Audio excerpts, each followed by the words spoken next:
Hey everyone, this is Liangxia. The first half of the Luna 7 banner is dropping on May 20th, that's this Wednesday. The 4-star rate-up characters just got announced, so as usual, this video will cover pull recommendations and my breakdown of the banner.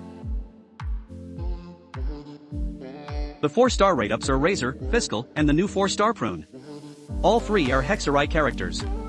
This banner is stacked, even fresh new players can run Razor as a main DPS now.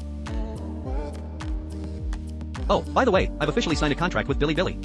Your 3 combo like, follow, favorite helps me squeeze some money out of Uncle Bilibili, which is super important for my motivation and livelihood. I wish all of you 10 pull 5-star luck and never losing a 50-50 on the new banner. If a 10 pull actually gives you a 5-star, well, same as always, let's start with the 4 stars. Razor was the launch era superconduct physical DPS, and he just got a massive buff recently joining the Hexerei roster. You know how physical damage works in Genshin. To get stronger, you can't go physical. So Razor became Electro because Electro DMG is higher than physical. Got it now? In the current patch, Razor is still the king of new account progression. And in a fully built overload team, C6 Razor honestly isn't far behind most 5 stars. I'm not exaggerating, though I can't name names. After unlocking the Witch's coursework, Lightning Wolf damage gets a huge boost, plus double Hexerei gives extra energy and bonus damage. C6 further improves Sigil of Whispers generation and adds 10 crit rate and 50 crit DMG. That last part is the busted bit. Combined with the Hexerei artifact sets 20 crit rate and the unstable 10 crit rate from C2, you only need 60 to 70 crit rate on your stats to hit max crit. So my personal recommendation, for new players, C0 Razor is plenty, the Hexerei talent and new artifact set alone carry. For veterans, go for C6 if you want to invest. Now Fischl, the strongest, most versatile Electro off-field sub-DPS in Genshin. At this point someone's gonna chime in and say, isn't Inefa better? Nope. Because Inefa isn't as universally usable as Fischl. In actual gameplay, Fischl just rotates skill and burst to deal serious damage. Her talent is absolutely god tier, triggering any Electro reaction gives her extra coordinated attacks, letting her fit into tons of teams. C6 extends the duration by 2 seconds and adds more coordinated damage.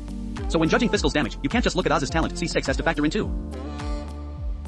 As a launch era 4-star, Fischl has been eating well the whole time, starting from Thundering Fury. Massive boost to her off-field sub-DPS strength. Then came Dendro pairings, Nahidashin Chokuki Fischl. Double Electro for fast energy, high off-field DPS. After that, basically any team needing Electro application could slot her in. Then the Hexerei system shows up. Our great Fischl just so happened to be added to the Hexerei system. From then on, she's been living the good life. Oh. Just kidding. After joining Hexerei, when your team has double Hexerei characters, triggering overload gives 22.5 ATK. Electro charged or lunar charged gives 90 EM. At this point you might be like, that's not much. C6 stands up, straight up doubles it. 45 ATK and 180 EM. Wait, I can't laugh yet, there's more. Both buffs can stack at the same time. Meaning if your team triggers both overload and electro charged or lunar charged, Fischl scoops up both buffs for herself and the on-field character. Absolutely terrifying. For example, Arlecchino Fischl Chevreuse Nicole versus Hydro Numa. Wonder when Hydro Numa is gonna show up in Spiral Abyss next. That'd be juicy. It'd hand Arl and Fischl 45 ATK and 180 EM. Fischl works too. Nicole gives 40 Electro DMG bonus and 40 Pyro DMG bonus. Chevreuse provides Residential Shred and ATK buff. C6 Chevreuse adds another 60 Pyro Electro DMG bonus. Nicole also provides team-wide ATK, plus survivability, damage, and shields. So Arlecchino with this insane buff stack hitting Vaporize damage, you do the math. Even without Vaporize, the buffing alone is already terrifying. So, is everyone's Fischl C6 yet? She's an old character, only new players would struggle to max her. Now the new 4-star Prune. As a Hexerei character, I made a guide last video, check it out if interested. TLDR, Prune doesn't look particularly OP, but for now I only recommend pairing her with Varka. Not because only Varka can fully use her buffs, but because she synergizes best with him. While Faruzen has insanely high buff potency, she doesn't fit Varka well because he's a dual element DPS. Faruzen still works best with pure Anemo DPS like Venti. C0 Prune fully buffed gives the whole team 50 DMG bonus, plus 30 ATK to Anemo Hexerei characters. C6 adds another 350 flat ATK. But compared to Faruzen's or Chevreuse C6S, the C6 upgrade gap is pretty noticeable on Prune. Which is actually a good thing, more value is concentrated at C0. Basically C0 is the complete version. Varka with C0 Prune already performs way better than C0 Venti or Sucrose. Of course, Prune as a unit. C1 is ideal, it massively lowers her energy requirement. But is C1 Prune actually easy to get? Hard to say. Maybe some lucky players get one around 100 pulls. I remember a streamer named Liangxia who got C1 Iansan at 110 pulls. That streamer's luck is insane. Wild. Don't go telling him I said that. This is our little secret. Wild stuff. Alright, that's the 4 stars. Now let's talk about the 2 5 stars on the banner, Durin and Nicole. I just made a Nicole guide recently, check it out if interested. The Durin rerun guide drops tomorrow barring any issues. There's been a lot of discussion about these two recently. Cutting to the chase, between Nicole and Durin, who's better? Whichever you like, but for raw overall power, I recommend Nicole. The full coverage ATK buff plus shielding is more valuable. Of course, if you say I've got enough survivability, I just need pyro application, then sure, grab Durin, no problem. In my opinion, Nicole's power level is extremely high. Bennett's been called the 6-star god of war for a reason, high ATK buff plus healing. Yeah, he has plenty of flaws, locked to his field, low uptime, etc. But the guy's still strong. So a C6 Bennett being roughly on par in total buff value with a C0 or 0 Nicole actually makes sense.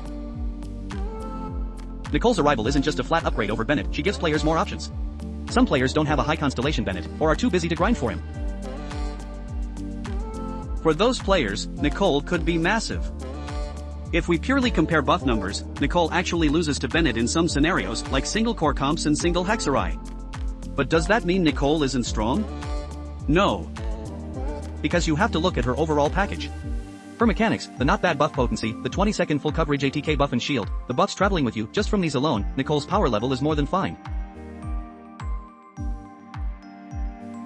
So does that mean Nicole is a must-pull? No, it depends. First, if you pull the Hexerei DPS Varka, I don't even need to explain. Nicole perfectly maxes out all her mechanics and buffs.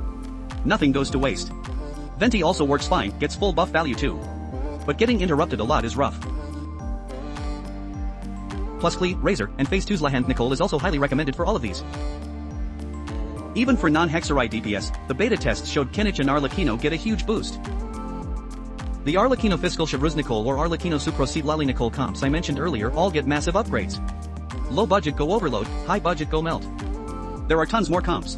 Basically any on-field DPS that wants a shield where you can also stack double Hexerei works, Wanderer, Yuamiya, Hutao, Navia. But for someone like Wanderer who needs pyro application, Durin is the better pick. Whether you pull these two really depends on your box. If you have any questions, drop your pull questions in the comments, there'll be experts to answer. As for the weapon banner, personally I'd say it's neither great nor terrible. Nicole and Durin are best value at R2 or 0. So if your forfeit budget is R0 or 0, then R2 Durin R0 Nicole, or just R2 Durin, or just R0 Nicole, those are your priorities. Nicole's signature weapon mainly buffs her own ATK, helping her hit 4000 ATK more easily, plus DMG bonus and energy regen. If any of you have lost a 50-50 to Skyward Atlas, Memory of Dust, or Shenyun's signature healer catalyst, those make great budget options. I tested the healer catalyst before low base ATK, but the DMG bonus pairs really well with single core comps. For 4 stars, the event weapon from a while back with ATK and energy recharge is solid. Failing that, the Fontaine Forged Catalyst Flowing Purity also works. Durin's signature weapon mainly buffs the on-field DPS, if you can skip it, skip it. Not very necessary. The 4-star rate-up weapons besides the Widsith are honestly pretty bad. The bow is for fiscal physical damage or just for cosmetic endgame. The polearm boosts burst damage, Lahand can use it, Durin can too, but won't fully utilize it. If it could be fully utilized, Durin's signature would be done for. So it got hard countered. As for the sword, you know how it is. Only one character every 500 years might find a use for it. Overall, this banner, the character side is the appealing part. F2P and new players can pull Razor. If you have Varka or other older characters, Nicole's worth grabbing. Strength-wise, the non-Hexerei DPS I'd call must-pull for Nicole are Arlecchino and Kinich. Other characters either lack synergy or are just too weak. Unless you don't care, in which case go for it. For Durin, it depends on whether your team needs pyro application or wants double Hexerei. Arlecchino, for example, doesn't really need Durin. So who are you all pulling in Luna 7? Drop it in the comments and let me see who everyone's going for.